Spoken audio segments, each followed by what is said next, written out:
Geno nuchio maber. Wan maber ahinya kendo Ken Mugo ong'isi ni congratulations kendo wacho ni lunch makawuono ni e lwete. Ni e lwete koso lwete koso lwete. Kamano nyakwara Teres ng'ama nego en wuoyi mane gi lwete. Wuoyi mane gi lwete. Wuoyi mane gi lwete kochiki sup to kena ena sup okalo ka.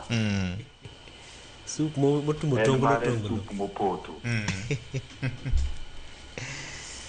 Erokamano ahinya. Senior mapiyo piyo, ma en wuoth manyien. Wuodhni wasewuotho nyaka ne wachake chiegni higni 3 mokalo, to pod en wuoth mang'eyo ni mbele pod nitie weche mang'eny mwadhi ng'iyo anena. En lek mane ma in go kaka jakom ne kanyakla mar jofwambo mawuok e piny Luo? Erokamano, mokwongo we agone jo kanyo duto mag jofwambo welfare group. Erokamano ahinya kuom dhiala kendo miya teko goteku mar bete kom mar tayogi. Abolora kendo aduoko ne erokamano kabisa.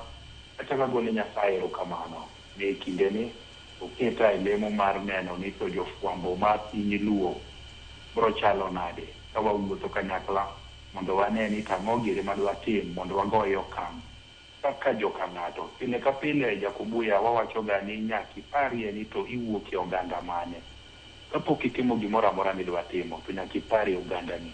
Emomiyo riwruokwa ni kane wachake higni karibu 3 inyalo paro ne wapenjore penjo achiel mane en ni to kaka jofwambo mae piny Luo wan nade, wachung' nade, ibiro ng'iewa nade, tich watimo maber, oganda wa wakonyo maber, jowa ma jotelo wafwambo wechegi kendo piny ng'eyo, to wan to kachien wachalo nade.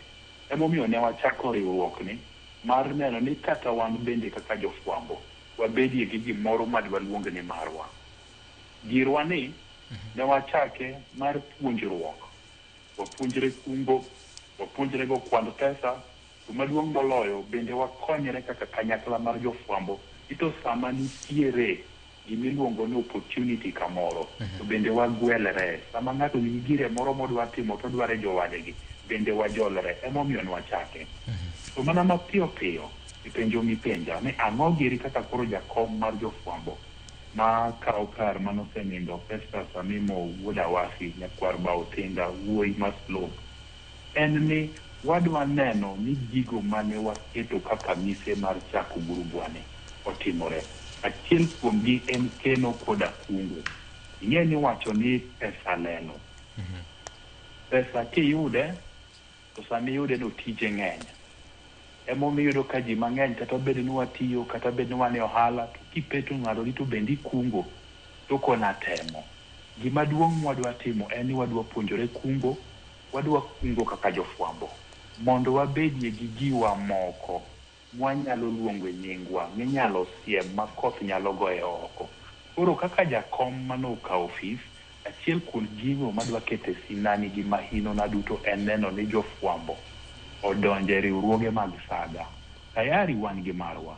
To marwa ni wadwa tudore gi mamoko mar neno ni wakungo maber makata ka nitiere gimoro ni tok higni 3 kaka iwacho ni wan gi strategic plan.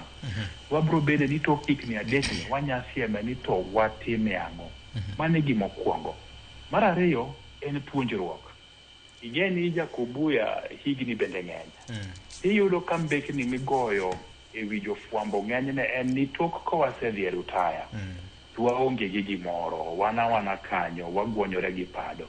Mae picha kata mbaka madwa ni waloki. Mondo kaka jofwambo mae piny Luo wapuonjre ni to ndalo makoro teko wa oserumo mok wanyal fwambo.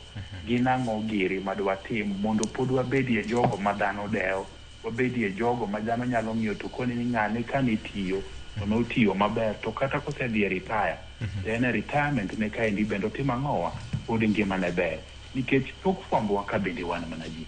Sami wuok e ofis kanyo, sami wuok e studio kanyo, sami wuok e kumindike gaset, sami wuok e kumilendo, tidok e odi. Sami ae odi tidok e dalau. Nyaka wang'i ni chien ber. Maka chieng' moro Nyasaye otelonwa mwatieko tije mwatimo gi maber. Ka wadok chien, wayudo ka bende chien ber.